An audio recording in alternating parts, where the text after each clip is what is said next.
this video, we're going to take a look at the Aquanaut European Voyager 1500, an explorer yacht built for serious cruising. With a steel multi-hard chine hull, this boat is designed to be operated in a range of different conditions, whether you're navigating inland waterways or heading offshore. It's powered by twin Vetus Deutz VD6 engines delivering 170 horsepower each, with hydraulic bow and stern thrusters for precision handling. Add in the Rotorswing stabilisers and you've got a setup built for long passages in comfort. At the time of filming, this boat is on the market, so let's step aboard and see what it offers.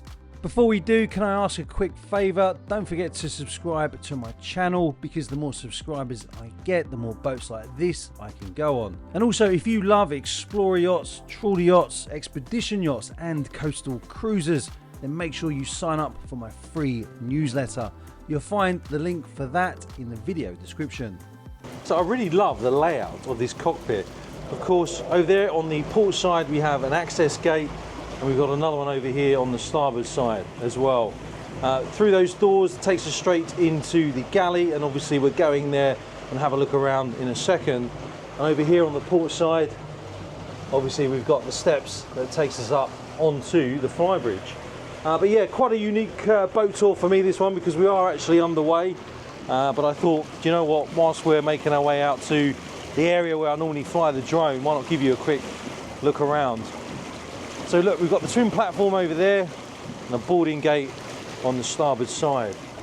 Really nice wide side decks on this boat, and check out how high the bulwarks are on here as well. I mean, if you've got small children like I have, I think this boat would be absolutely fantastic, because look, there's nowhere for them to try and escape overboard thanks to the high bulwarks on here. But yeah, everything about this boat really kind of suggests that she is capable to go out in the sort of conditions that might keep other boats of a similar size alongside. Over here we have the sliding door, takes us into the pilot house. We'll go in there and have a look around in a second. But look, if we go out onto the foredeck, so you've got some vents over there, one on the starboard side, another one over there on the port side as well. Skylight there that leads down into the accommodation. And of course we'll go and have a look around there in a second. Windlass over there under the cover, because it is very cold and it might start raining at some point, so all the stuff that can stay under the cover we've left under the cover. We've got some bollards over there on the starboard side and some more over there on the port side. And there we have Baz from the Valk. He doesn't come with the boat, so if you buy the boat you don't get Baz, unfortunately. But yeah, if we have a look at the profile of the boat from here, check out those windows. Like I say, when you look at this boat, and certainly when you look at boats like this, you just get a feel straight away for whether they are intended and designed to go out in the gnarly stuff. And I think just by looking at the boat you get a good sense for what she is capable of. Of course, up there is the Flybridge, and we'll go up there in a second. I'll show you around. In fact, let's do the Flybridge now. Let's head aft, back through the cockpit, and that is the warmth in there. Where the warmth beckons we shall go, but not before taking you up here first onto the Flybridge. And hopefully this is where the DJI mic will come in. It is pretty windy up here, as you can see. Look, we've got the helm position amidships, captain's chair over there on the right hand side, and look, you can have your first mate sat next to you as well whilst you're underway. Although on the day of filming it was wet and windy, here are some pictures of the Flybridge on a sunny day. As you can see, the Flybridge has a very good layout and is very practical. Of course, we do have a bimini up here as well, so if you're lucky and you happen to be on this boat in somewhere warm, then you can put the bimini up to escape from the midday sun. You've got a really good suite of electronics on here as well. As you can see, you've got the Raymarine static array quantum radar there, the track vision, of course GPS aerials on there as well. And we've also got a life raft up here over there on the port side. But yeah, check out that view, absolutely fantastic. Okay, my hands are absolutely freezing, so I think what we will do is let's head back down here. Of course, when you are going through the gnarly stuff, you can shut that off as well. But let's head down here. I'm going to go and try and find some warmth. I might show you as well actually, look. Got loads of space out here. Store your fenders under there, look. We've got another one over here. Open that up. And then we've got some lines stowed away in there. And we've got the hose to the washdown as well. By the way, if you are thinking about chartering an explorer, trawler, expedition or any other type of yacht, feel free to send me an email. I now offer a free one-to-one charter brokerage service to help you find some of the best yachts in the global charter fleet. Chartering a yacht is the perfect way to get on the water if you don't already own a boat. Right, in fact, I'll show you the access into the engine bay, but let's go inside and retreat from the wind. Oh, that's better. Oh, fantastic. Right, over here on the port side is where we have the galley. Obviously a sink here, look. Open this up to reveal the fridge. Nice big windows in here. You can open up that part of the window as well to get some fresh air in. Induction hob over here, and underneath that, Siemens cooker. And look, I've not even opened this up yet, but we have a dishwasher in there as well. Over here on the starboard side, we have obviously the seating area, fixed table, so this is where you're going to be sitting down enjoying your meal. But I really like this space, really nice open space. I do like the fact as well it's partitioned off from the pilot house, so if you are entertaining guests back here and you've got somebody up front taking command of the boat, if you want to, you can section this area off so you're not disturbing the captain. Right, again, I've not opened these yet, but let's have a look and see what we've got behind. Oh, there we go, look, some more storage in there and a bit more storage in there. Right, let's take you up to this area, walk up these two steps, and as if by magic, Baz has reappeared in the captain's chair. Look at that. But yeah, really nice area. I love the setup up here. I like the layouts. L-shaped seating area over here. And look, if I come over and sit down and show you the view whilst we're underway, I think this is a view your guests on board would absolutely love. And again, look, if we look forward, you can get a bit of an idea of the sheer on this boat. And again, it just kind of harks back to her seakeeping capabilities. But yeah, there we have the seating area and more storage up there and plenty of headroom in here as well. I'm not having to crouch down or not having to lower my head anywhere in here because there is so much space. Right, let's have a look at the helm position. In fact, who better to show us around the helm position than the man himself, Baz from the Vault. Right, Baz, give us a quick show of what we got up here then. Well, quite a well thought out helm's position. So they made the levers, throttle levers, within reach when you're sitting down. You've got power steering. You've got your bow and stern thruster. Those are proportional, and you can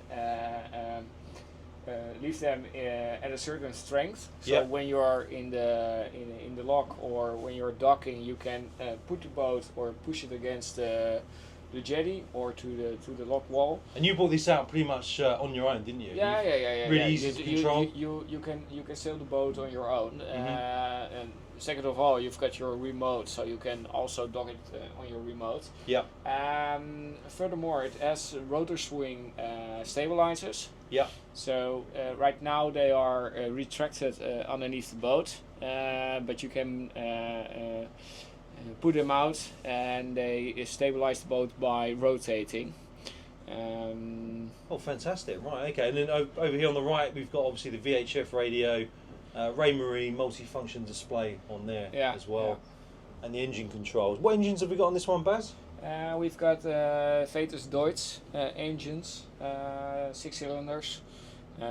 So the kind that are used for long hours and heavy duty use.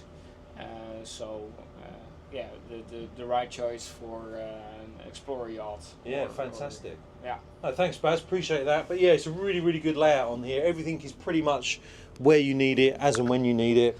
Throttle control levers over there on the right-hand side as well. Right, let's descend down into the accommodation area before we put the drone up. Okay, so up forward here we have a V berth, but again plenty of headroom down here. Lots of cabinetry to stow away all your stuff, and of course there we have the skylights up there as well. And if you want to get your head down during the day, you can shut that as well. Let's open this up, and there we have some hanging locker space. But yeah, I really like this cabin. There's plenty of space. You know, great if you've got teenagers on board, or you've got some guests that are quite happy to sleep on a V berth. I quite like sleeping on a V berth, to be honest with you. I've always found it quite comfortable. But look, we open up this, and we've got some more locker space in there. And behind this door, we have the shower. Nice size shower in there, actually. Got a window over there so we can let some natural light in, and of course some fresh air as well. But yeah, that's a decent sized shower, to be fair. Controls over there, look, for the heating. And over here on the port side is where we find the head. So there we go, look, the sink there, cupboard underneath, heated towel rail up there as well. I'll chop you off a standard Royal Navy salute as you were, and close that up and head back aft. And look, that's just the other door that leads into the head there, look. Right, let's spin around, descend these steps. Now over here on the starboard side is where we find the washer dryer. So we've got like a mini utility room there with some more storage just behind that bit of cabinetry there as well. We'll spin around, open up this door, and this is where we have the ensuite for the master. So wow, that's a really big shower. It's actually the first time I've been in here. That is huge. You're definitely not going to be lacking headroom in there, that's for sure. Obviously we've got a seat over there as well, so you can still sit down and have a shower whilst you're underway. But wow, that is a really, really spacious shower. It's probably one of the highest showers that I've definitely seen on a boat of this size. I don't think I can actually reach. Yeah, that's really, really, really spacious. Another heated towel rail over there. Of course, got a porthole there with the curtains shut at the moment. Sink there with some more cabinetry underneath. And of course, you've got the toilet. So we enter into the master cabin. Pretty much full beam in here. Got some cabinetry over there on the starboard side with a porthole there, look. And if I just shut the door so we can get over to this side, pop this open, and look at that. If you've got any stowaways on board, you can hide them in there. Very spacious. Another one over here as well. As you can probably gather, we can walk around the double bed on here, but they've made really, really good use of pretty much every square foot of space in here. All of these lockers in here, look. There we have the control for the Rotorswing. Very impressive. But yeah, look, if we pop this open, you can see just how much space you've got on here. So if you want to do some serious cruising on this boat, you've got plenty of space. And of course, you've got your washer dryer on there. You can stay on board this boat for a considerable amount of time if you want to. Plenty of headroom in here, really well lit. Doesn't feel claustrophobic. There's nice amounts of light coming in here. And obviously the indirect lighting really makes this place stand out as well in terms of just how homely it feels and how comfortable it feels down here. So yeah, that is the master cabin. Right, I'm guessing we're probably approaching the point at which the drone's going to go up in the air in a second. So let's just head back out here. And look, I'll just show you down there, look, access to one of the tanks. I'll just quickly show you this one as well, actually, while we're here. Pop that up. And there we go, there's a forward section of that particular tank. Right, let's spin around. Head back up here. Another touch that I like, look, the indirect lighting on these steps.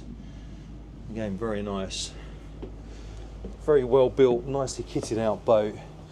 The other thing as well that I should probably mention is when you're sat up here, if you're wondering where the TV is, you do have a retractable TV in that cabinetry as well. But yeah, absolutely fantastic setup. Right, let's head back aft, descend down these two steps. In the engine bay, you'll find two Vetus Deutz VD6 diesel engines, each producing 170 horsepower. Fuel capacity is split across two 1,000 litre steel tanks fitted with SWK 2000 water separators. For extended cruising, there's a 1,350 litre stainless steel freshwater tank, and powering onboard systems is a Whisper Piccolo 8 generator backed up by a Whisper powered DC power cube inverter. If you'd like to find out more about the technical specifications of the boat, then I will of course leave a direct link to the listing in the video description. So once again, thanks for joining me on this yacht tour, and again I'd like to thank DeVolk for inviting me on. We're still on the mini sea trial at the moment, so I'm going to get the drone up in the air. If you haven't already, please don't forget to give the video a like, and also don't forget to subscribe to my channel. Subscriber numbers are really important. They're the first thing that anybody looks at when I contact them and say, oh look, can I feature your boat on my channel? So if you do subscribe, we really would appreciate it. Also, don't forget to check out my newsletter. If you're interested in explorer yachts, trawler yachts, expedition yachts, coastal explorers, I like to write about what's going on in the wonderful world of explorer yachts. So if you haven't signed up for that yet, then please head to the link in the video description. And if you are interested in finding out more about this beautiful boat, I will leave the link to DeVolk's website in the video description as well. But anyway, we're going to get the drone up now, get some drone footage. So until next time, fair winds and following seas.